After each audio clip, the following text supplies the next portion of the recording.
Welcome to the Impact Maker's Journey from Passion to Profits, the podcast showcasing heart-centered coaches, experts, and energy healers who are on a mission to change lives and create meaningful success doing what they love. I'm your host, Wendy Vaughn, business success coach and founder of Impact Maker Coaching. And I've got to be honest, the path from passion to profits is rarely easy, but it's always filled with growth, clarity, and surprising rewards. Now, each week I sit down with inspiring impact makers who have turned their knowledge and wisdom into thriving businesses that are making a meaningful difference for others.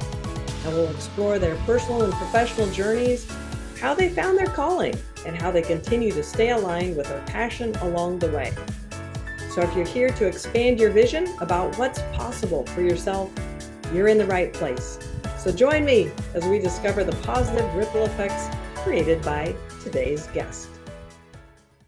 All right. Hi there, everybody. I have as my guest today, Dr. Ginny Trierweiler. Now, Ginny is a SlenderWise founder, the SlenderWise founder, I should say, and coach to women who are frustrated with those eating and weight stress kind of roller coasters, especially as we reach our middle age.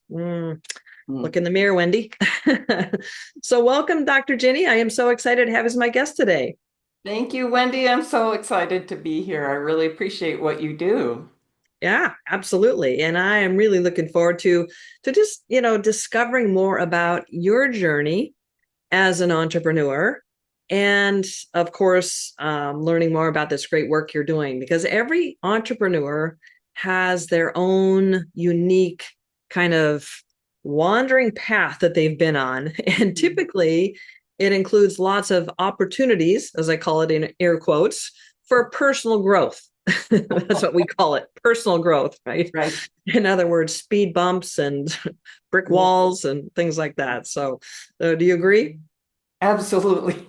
I Yeah, think it's about what we used to call those on internship, another effing growth experience. right, right, exactly. So, and just, in 2020 hindsight, let me ask you, are you the same person now as when you started out as a coach and an entrepreneur? Not at all. Yeah. I Yeah. just think about how I'm a psychologist by background, right? So I did that for a long time and managed and directed programs. And I used to watch people who were doing what I'm doing now and think, "Oh, I want to do that, but I didn't have the courage. And it took me, Ah. yeah, until I felt like I didn't have any other options to go, well, I guess I'm going to go do that now.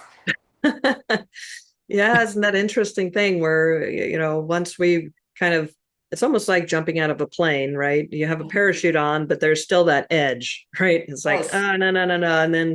And then here goes somebody like, oh, pushes you. well, I'm not going to land inside this plane. I'm going to do this. And so you just Right. jump with faith and Uh-huh. fingers crossed. So, Right. but yeah, truly business development and personal development, they pretty much go hand in hand. So But the much. journey from passion and having that awareness that, I really can make a meaningful difference Yeah. to profits, Yeah. it's not easy. No, And it's not. the thing that really is the same for most all of us, because I know you're very heart-centered, is that vision for making that truly meaningful difference for others. So Yeah. I would love to hear just a little bit about your journey specifically. So how long have you been the founder of SlenderWise and a coach? Let's see. I don't know. I never know exactly. I remember making these changes in my life about 10 years ago. And in Okay. the next couple of years, I started saying, I got to help other people with this. I got to figure out what that looks like. And I got a Mm, coaching certification because a coach isn't exactly a psychologist. And I really wanted to make sure I knew the difference, right? right. Make sure I was practicing ethically. So yeah, and then I start building this business. And if I had any idea what it was going to take, I probably would never have had the courage to do it. Right. I just never give up though. That's my thing is I don't care. Yeah. I don't care how hard it is. I don't care how many brick walls I hit. I'm not giving up. Yeah, exactly. Because we know that seeing the transformation Mm, in the people that we have the opportunity to work with is pure gold. I mean, that's the So magic, right? wonderful. Yes. So when you were prompted though to face your courage and walk through the fear, to embrace your courage and walk past the fear, um, did you have a clear strategy in mind building your business in terms of like, oh, I know exactly what to do to get clients and Mm. everything is very clear? Or did you kind of go down the path of so many people to trying to figure it out I, themselves? I feel like I knew how to do coaching and how to help people. And the Yep. part that I didn't know, because I'd had a business before doing coaching with nonprofit executives and board development and that kind of stuff, consulting. Okay. But I had this attitude of I don't know how to do marketing or sales, so I'm not going to do that. And so I had business for about 5 years from people who knew me and were like, "Oh, are you available to help?" And then I ran out and I was refusing to do marketing. So when Uh-huh. I started this business, I thought, you can't hold that attitude. You're going to have to figure out how to draw people in who need your help. And Yeah. yeah, Yeah. It's a rude awakening, and it's like it's in denial with a lot of people, and like, no, I will never have to do that. I'm not gonna, people will right. just find me. I'll just live Yes, off referrals. yes. Yeah, and even the Unfortunately, referrals, I think my marketing helps bring the referrals too, because people are going, "Oh, I keep meaning to tell my friend about this or my family member about this." Yeah. yeah, yeah. It's definitely one of those things that the further you go, the further you see, and the further you realize that, okay, I guess I gotta do this too. So Yes. now I know your specialty is working with those women, mainly successful women, I think in their midlife Yes. journey, Hmm. who are struggling with food, eating, Yes. they're Yes. stressing. Food is not their friend, it's become their enemy. And Right. weight, getting that right body shape or the body shape that they want, and weight loss. So curiously, because that is such a common place for women in that chapter of life to find themselves.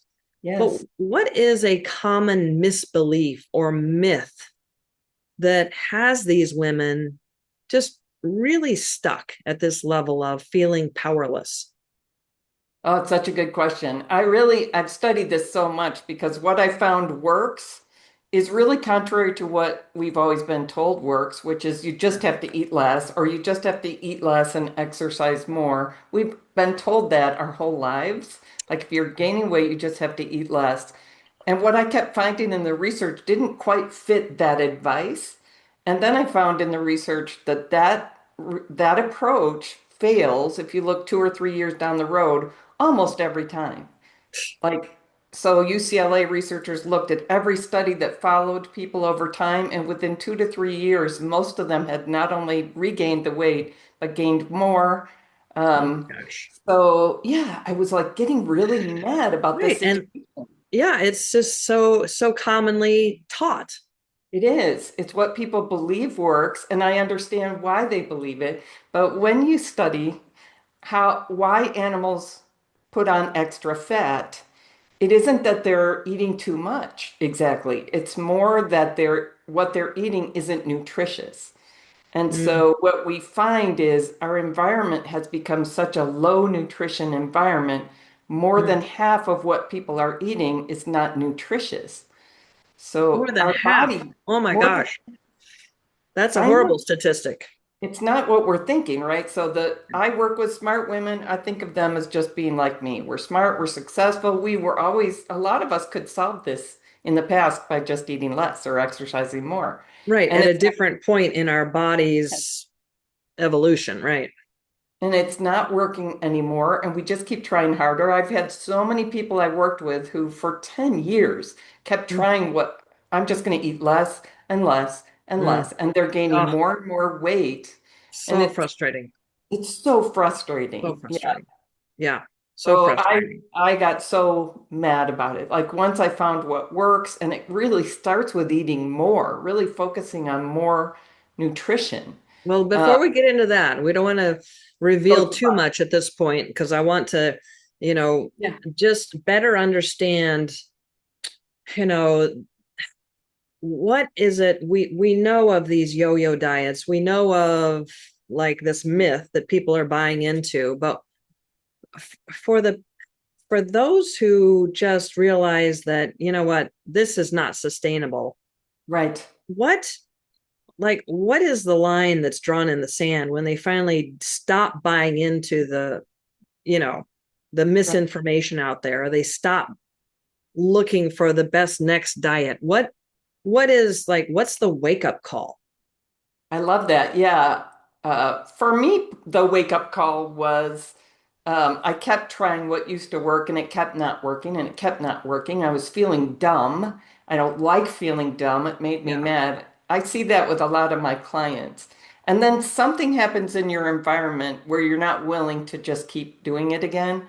For me, Yeah. I started working in nursing homes as a psychologist and Oh, seeing how many of my patients had diabetes and cancer and dementia and things that are metabolically related, that are right. related to our diet, Right. and they were not ever going to get better again. And I thought, this is where I'm headed if I don't change what my approach. Yeah. If I just stay defensive of my approach, I'm not going to get better, Right. right? So just in addition to maybe not fitting into that bikini anymore, it's truly a bigger health concern Yeah, that they're getting signals or like little indicators that this is serious. It's not just a scientists, matter of dropping a few pounds.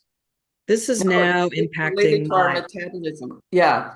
And yeah. so scientists say I've seen 87 and I've seen 93% of us are metabolically ill.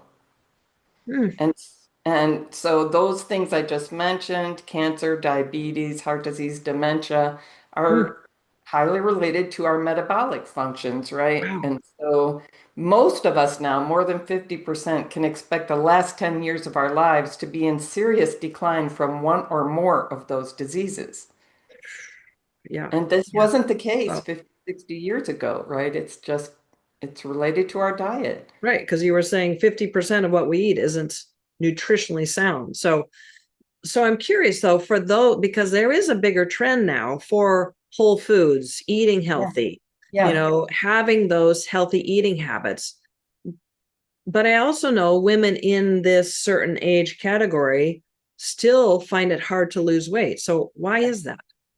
Yeah, thanks for asking that. Because what we're told is healthy eating is not really healthy eating. It tends to be what serves the food industry.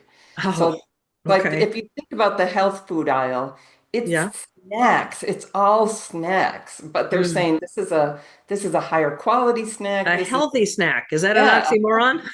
yes. If it's not in the produce section, it's an oxymoron, right? Kinda. Yeah. It's not a real food. It's been, and those things are made to be really expensive in a way to me that suggested this is good for me. And, there were the Mm, packaging suggested it's healthy. The fact that right. it was expensive and other people couldn't maybe afford it suggested I was doing well by myself. So we're so misinformed in these times about what's healthy. I always want to cry when I think about this. Like I never get over how upsetting this is. Mm, So for us yeah. to kind of stand against, I feel like it requires taking a stand against our food environment like this. It's Oh, yeah. nutritionally deranged. And if we're going to find a nutritional wisdom, we can't believe any of the packaging. Yep. Yep. Because there is, like you said, it's part of marketing. Yeah. So tell us, I'm curious. Okay, of course, I'm kind of on the edge of my seat here. What is your process that allows people to finally gain control of this stressful eating and weight loss Yeah. situation? Well, so what I discovered in the research, because I couldn't find anybody to guide me, I ended up digging into hundreds of research studies. What predicts healthy heart? What predicts healthy blood sugar? What predicts healthy weight loss? And there were really consistent principles, and they came down to four consistent principles. And I have a handout on that if people want them. But Okay. the top high level summary is we need to start with eating abundant, highly nutritious foods. That is not the same as health as so-called healthy foods in the health food aisle. It's Okay. real, kind of whole, real nutritious foods. Unequivocally nutritious is how I like to say it. Right. Just farm to grocery store, Correct. Yeah, field to, and a yeah. lot more than people think. Like when I started discovering quantities in the research, like what was one of the points was people in countries that eat a pound or more of vegetables a day have half the cancer risk. Wow. It's it's not tiny differences, That's right? It's huge difference. big. And when I Big. started finding those things, I can tell you, I argued with everything I found. No, I don't want to eat that many vegetables. That's just mean. I like vegetables, but that's just mean. And Pound. little by little, I thought, what if you just try to do what the research suggests and see if you like it and if it makes a difference?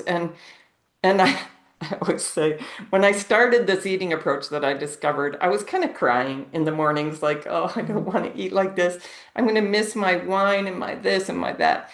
And pretty soon I started realizing this is a lot of food. I'm not hungry. I'm feeling really satisfied. Somehow Mm. I'm feeling calmer. Mm. Maybe I don't need to cry anymore over Mm. this. Hmm. Maybe this is a great find. Wow. Yeah. Yeah. So it just really did not only allow you or support you to lose weight, to trim down, I'm guessing, but you 60 felt it in pounds. your brain, you felt it Yeah. in your emotions, you Yes. felt it in so many different areas of your beingness, it sounds like. Yes. Reversed prediabetes. I had a Wow. pain and chronic pain and inflammation condition. I'd been taking ibuprofen every day for like 40 years and couldn't stop, couldn't take a day off, and was starting to get into other medications. Sure. That really resolved when I changed my diet. I mean, Wow. I had no That's idea. huge. That's It's huge. huge. Yeah. Yeah. Because that's again, that's kind of another myth is people think, oh, I just need another med. I need to regulate this with another Yes. med. I need, Yes. oh, now I need another med for that. And it becomes this whole It does. shelf. Yeah. Here I Uh, am, 66. I'm not on any medications. I mean, yeah. it could happen to me that I would have to start taking some medications, but I'm doing what I can to minimize that. Well, yeah, your body is thriving. Yeah. So it's supporting itself. So, well, so I'm just curious. So we've been hearing your direct Yeah. results. Can you share a story of maybe somebody who was really struggling with this whole love-hate relationship with food and starting to Yeah. feel the bigger impacts of not eating correctly and just what they were able to experience before working or what there was life like before and then after working with you. I'd just love to hear. Oh, yeah. I think of so many. I will tell you one thing that keeps me going every week is seeing clients who are saying, this is easy. I had Ah, no idea. Like they yeah, think it's going to be hard because dieting is hard. Dieting gets harder the longer that's you do it. yeah, they've learned to hate food because it Yeah, is hard. They've tried to starve themselves. So exactly. It is hard if you're trying to starve yourself. It's easy. It feels easy going this way. It's simple. You're not having to constantly guess. I will tell one message I try not to fail to say, which is getting super clear what highly nutritious foods are and what mhm, they're not, and getting super clear how much of them you need makes this huge difference. Like I mhm, can say this high level principle, it's not really going to change your life probably, but getting really clear, well, how much does that mean? So mhm, I think about Rosemary. She is just a really smart, really successful woman doing great in her life, eating what she thinks is healthy. She overcomes like drinking too much. So this is at least 70% of my clients. Like, I wasn't ever yeah, going to go to AA or anything, but I've been drinking too much. I feel like it's been affecting my health and my weight. mhm, So many of them get to that point, and now they're like, I got to do something about my eating. Like I've ramped up my sugar now. So mhm. Rosemary comes to me and she's got a big job and family responsibilities and she starts eating this way. It totally makes sense to her. Like every week she's like, this makes so much sense. And she just digs in and starts eating, and she loses 70 pounds over the next Oh, 10 months. wow. Yeah, and she just That's says, "This is simple, this is easy. I'm never changing this. This is how I eat." And when holy I cow. ask her, "How did you lose so much weight, Rosemary?" She likes to say, "I eat 3 pounds of food a day." Because people The see us right food, right? giant Yeah. plates. Yes. Oh, that's amazing. 70 pounds in less than a year. Yeah. That had to have just given her a whole new level of confidence Yes. and just vitality, the energy that So much comes more from not having to vitality. carry that around, right? It's Totally. just, Yeah, she's got a probably now a 13-year-old kid. And yeah, she says I'm more patient with people. So that's been something I didn't know to expect is how mm, much people's mood improves when they're eating right. yes, that ripple effect. Yeah, mental Yeah. clarity. Part of Hmm. it, I'm sure, is having a really clear eating approach. Like I feel like I saved 2 hours a day of stressing and worrying about what to eat and how to make up for what I ate yesterday. And am I going to follow what I said this morning? Like it was so draining. Wow. And then, like driving home from work, thinking maybe I can get some new clothes that will make me look better. Like, it just took so much time and energy that Ah, just isn't anymore. right, right. Yeah, yeah. How to kind of deal with this bad situation, in the best way that you can. And now being able to just bring that whole synergy right back to your Yeah, that's a body. good So, word. Yes. and Dr. Ginny, I mean, you're obviously very passionate about this work, I and am. I kind of know the secret here because you see literally people transform I right do. before your very eyes. But Yes. what I've seen over and over, over the course of the 7 years of being a business coach is that, quite frequently the frustrations and challenges of building a business, finding those clients, doing the tech, all that sort of stuff, Yeah. plus inconsistent, sales, marketing, all those kinds of results tends to dampen the passion. Yeah. But, you know, when you're able to see that transformation, patient, not patient, but client by client, one at a time, then that's what really keeps that passion fresh.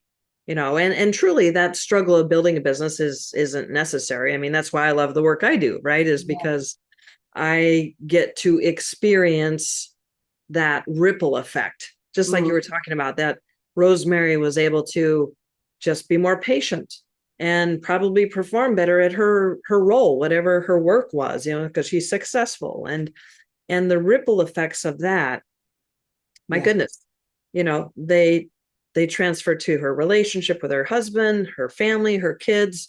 They're not as stressed, Yep. and it just goes on and on and on. So that's Yeah. what I love, Yep. in terms of just seeing that. And I believe that, helping people to achieve those new levels Yeah. of, like you've described, peace, Yeah. happiness, Yeah. joy, and, Freedom. Yeah. even, yeah, freedom, financial success. Yeah. It's really what is bringing that big sense of fulfillment. And one of my mentors early in my career, as an entrepreneur, was Mark Victor Hansen. Now, he is co-author for Chicken Soup for the Soul series, and he wasn't a direct mentor, but I was in a mastermind with he Mm. and Bob Proctor. It was Mm. an amazing experience. It was a 3% club. And if Mm. you look that up, you'll find it like archived to date Mm. myself. But it nevertheless just completely changed my vision of that ripple effect.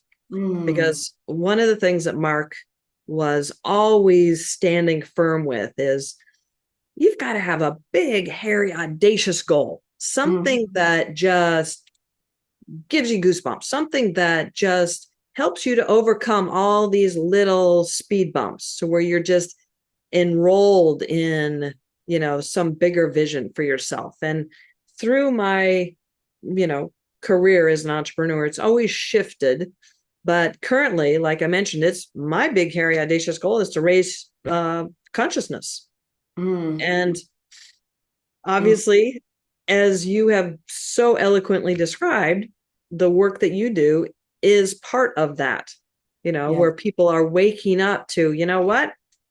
This whole thing of starving myself, it's ridiculous. It's It's dumb. not working. It's painful.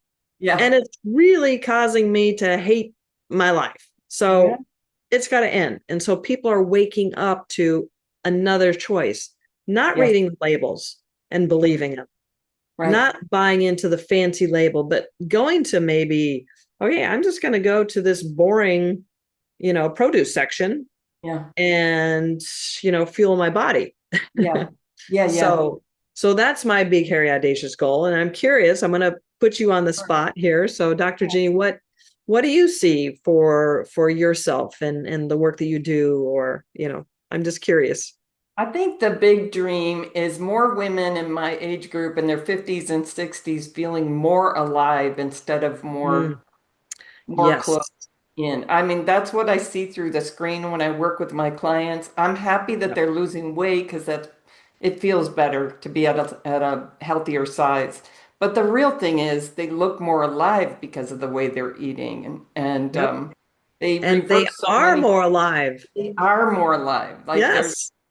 so many health issue reversals. It's super exciting to me. I have to be careful about how I talk about that. Right. Oh, we know. We don't Yeah, want because to cross there's any, people promising all kinds of things that are just right. lies, right?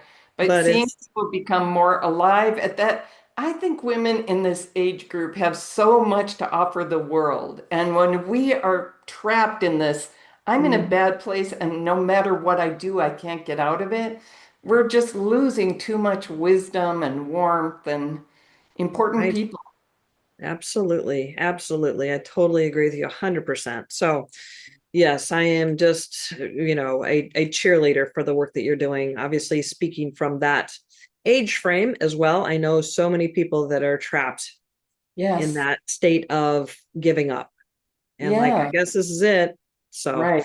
and Yep. it doesn't have to be, right? So, Oh. what is the best next step for those women who are curious about what is possible for them and what is possible to work with you? Is there a best next step that you can share with us? Yeah, well, one thing that you might want to see is the whole overview of the four principles that I discovered. So I talked about the Oh, one, yeah. abundant, highly nutritious foods.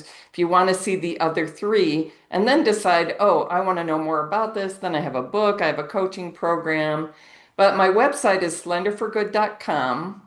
And you can get that. I think you can find it right there on the website, but it's called the Anti-Diet Guide. So, Okay. And so listeners, look in the show notes.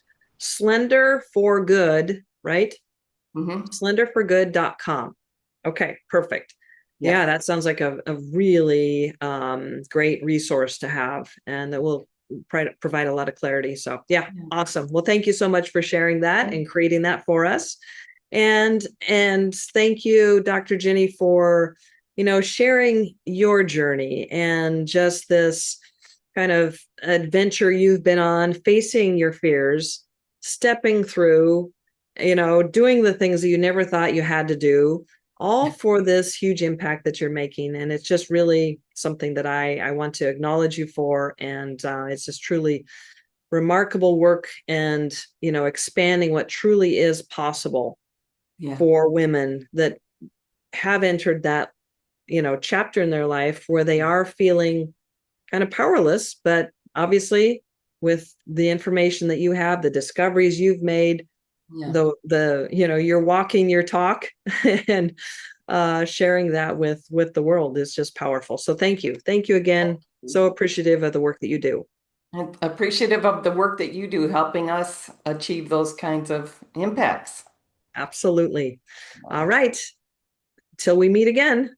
Thank you. All right. Well, the real life transformations facilitated by experts like my guest today are truly priceless.